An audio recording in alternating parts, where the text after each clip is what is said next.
ಚಿಕ್ಕನಾಯಕನಹಳ್ಳಿ ತಾಲೂಕಿನ ಮತ್ತಿಘಟ್ಟ ಗ್ರಾಮದಿಂದ ಹಾದು ಹೋಗುವ ರಾಷ್ಟ್ರೀಯ ಹೆದ್ದಾರಿಯಲ್ಲಿರುವ ತಡೆಗೋಡೆ ಕುಸಿಯುವ ಸ್ಥಿತಿಯಲ್ಲಿದ್ದು ಜನರು ಭಯದಲ್ಲಿಯೇ ಓಡಾಡ್ತಾ ಇದ್ದಾರೆ.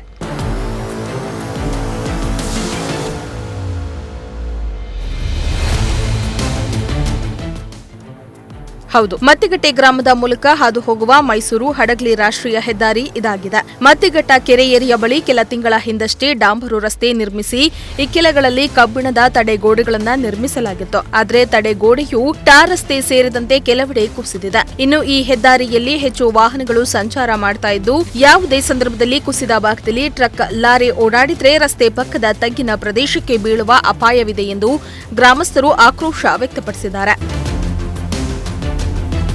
ಇನ್ನು ಈ ಬಗ್ಗೆ ಲೋಕೋಪಯೋಗಿ ಇಲಾಖೆ ಅಧಿಕಾರಿಗಳಿಗೆ ಈ ಬಗ್ಗೆ ಹಲವು ಬಾರಿ ಮನವಿ ಮಾಡಿದ್ರೂ ಅಧಿಕಾರಿಗಳು ಮಾತ್ರ ಕಣ್ಮುಚ್ಚಿ ಕುಳಿತಿದ್ದಾರೆ. ಅಧಿಕಾರಿಗಳ ವರ್ತನೆಗೆ ಗ್ರಾಮಸ್ಥರು ಕೆಂಡಮಂಡಲರಾಗಿದ್ದಾರೆ. ಕೂಡಲೇ ಸಂಬಂಧಪಟ್ಟ ಅಧಿಕಾರಿಗಳು ಈ ಬಗ್ಗೆ ಗಮನ ಹರಿಸಿ ಕುಸಿಯುವ ಹಂತದಲ್ಲಿರುವ ತಡೆಗೋಡೆಯನ್ನ ಸರಿಪಡಿಸಬೇಕಾಗಿದೆ. ನಾಗಭೂಷಣ್, ಪ್ರಜಾಶಕ್ತಿ ಟಿವಿ, ತುರುವೇಕೆರೆ.